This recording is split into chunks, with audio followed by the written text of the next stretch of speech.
Hello नमस्कार श्री स्वामी समर्थ। स्वागत आहे तुम्हा सगळ्यांचं माझ्या YouTube चॅनलवरती। आजचा दिवस तुम्हा सर्वांना खूप छान सुखाचा आणि आनंदाचा जाऊ देत हीच मी स्वामींच्या चरणी प्रार्थना करते आणि आजच्या व्हिडिओला सुरुवात करते। पण त्या अगोदर तुम्ही माझ्या चॅनलवरती जर नवीन असाल तर चॅनलला सबस्क्राइब नक्की करा।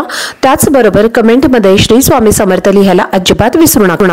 उद्या 29 जानेवारी वार आहे सोमवार आणि उद्याच्या दिवशी आलेली आहे संकष्टी चतुर्थी।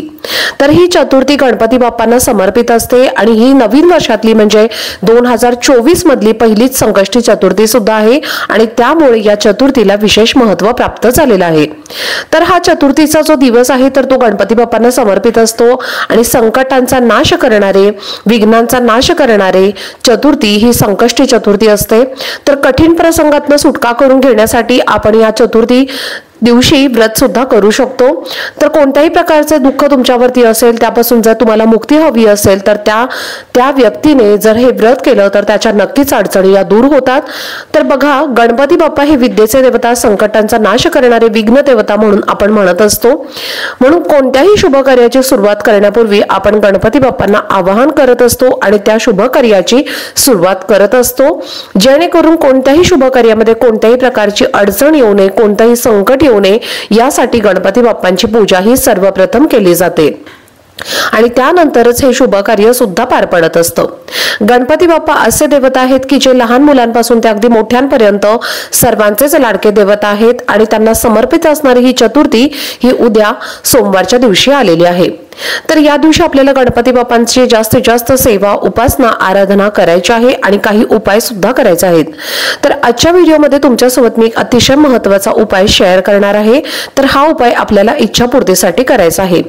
तर आपल्याला इच्छापूर्तीसाठी अशा ठिकाणी एक तमालपत्र जाळायचं आहे, त्यामुळे आपल्या मनातील कितीही कठीणातील कठीण इच्छा असेल तर ती पूर्ण होईल आणि यासोबतच सर्व कर्ज, दारिद्र्य, अडचणी, संकट, दारिद्र्य हे सुद्धा नष्ट होईल। तर असा हा एक उपाय तुमच्यासोबत मी आजच्या व्हिडिओमध्ये शेअर करणार आहे, त्यामुळे व्हिडिओ हा स्किप न करता शेवटपर्यंत नक्की पहा, जेणेकरून तुमच्यापर्यंत योग्य ती माहिती पोहोचेल।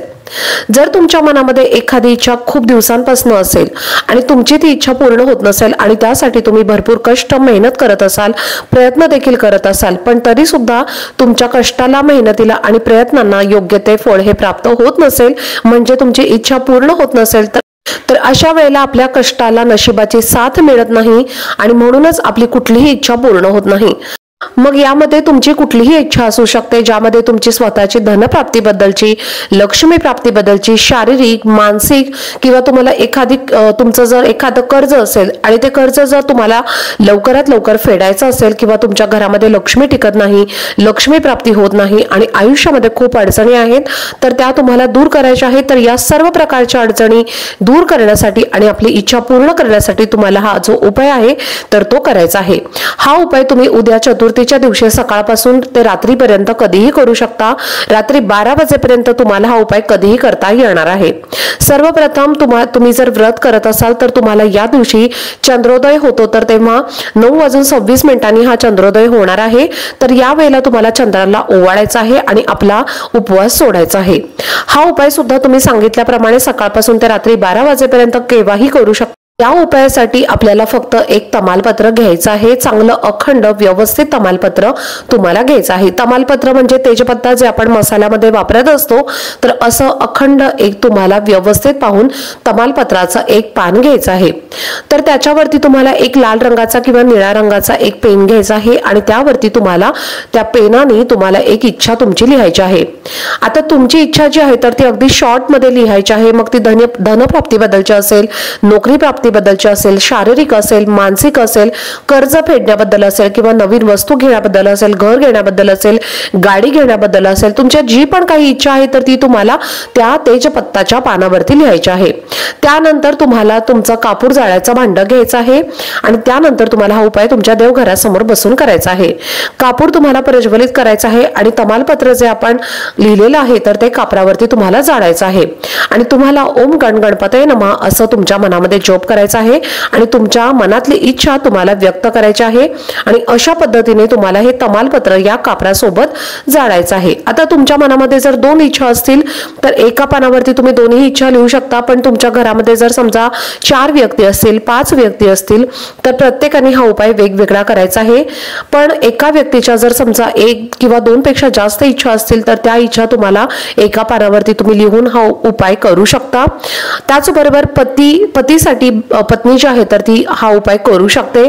त्याचबरोबर आई आपल्या मुलांसाठी मुलींसाठी करू शकते, म्हणजे आपल्या मुलांच्या प्रगतीसाठी तुम्ही हा उपाय करू शकता। मुलं तुमचे जर हट्टीपणा करत असतील, चिडचिडेपणा किरकिरेपणा करत असतील तर त्यांचा हट्टीपणा कमी करण्यासाठी आणि त्यासोबतच त्यांच्या अभ्यासामध्ये किंवा प्रत्येक क्षेत्रामध्ये प्रगती होण्यासाठी सुद्धा प्रत्येक आई आपल्या मुलांसाठी हा उपाय करू शकते। त्याचबरोबर सांगितल्याप्रमाणे बायको आपल्या नवऱ्यासाठी सुद्धा हा उपाय करू शकते। इच्छापूर्तीसाठी हा जो उपाय आहे तर तो अतिशय प्रभावी असा उपाय मानला जातो आणि त्यामुळे उद्या गणपती बाप्पांना इच्छापूर्ती दैवत सुद्धा आपण म्हणत असतो, त्यामुळे हा उपाय उद्याच्या दिवशी आपल्याला नक्की करायचा आहे, जेणेकरून आपल्या मनातल्या सर्व इच्छा या पूर्ण होतील आणि आपल्या आयुष्यातल्या सगळ्या प्रकारच्या अडचणी, संकट, दुःख, दारिद्र्य आणि कर्ज हे सुद्धा दूर होईल। त्यामुळे तुम्ही हा उपाय उद्याच्या दिवशी नक्की करा। पण सूतक आणि मासिक धर्म असेल तर तुम्हाला हा उपाय करता येणार नाही, पण मासिक धर्म असेल तर तुमच्या घरातल्या इतर व्यक्तीने हा उपाय केला तरी सुद्धा चालेल। तर अशा पद्धतीने तुम्ही हा उपाय उद्याच्या दिवशी नक्की करा। तर चला, झालेली सेवा ही मी स्वामी महाराजांच्या चरणी रुजू करते। आजचा व्हिडिओ जर तुम्हाला आवडला असेल तर व्हिडिओला जास्तीत जास्त लाईक, शेअर आणि चॅनलला सबस्क्राईब नक्की करा। भेटूयात पुढच्या व्हिडिओमध्ये, तोपर्यंत सर्वांना श्री स्वामी समर्थ।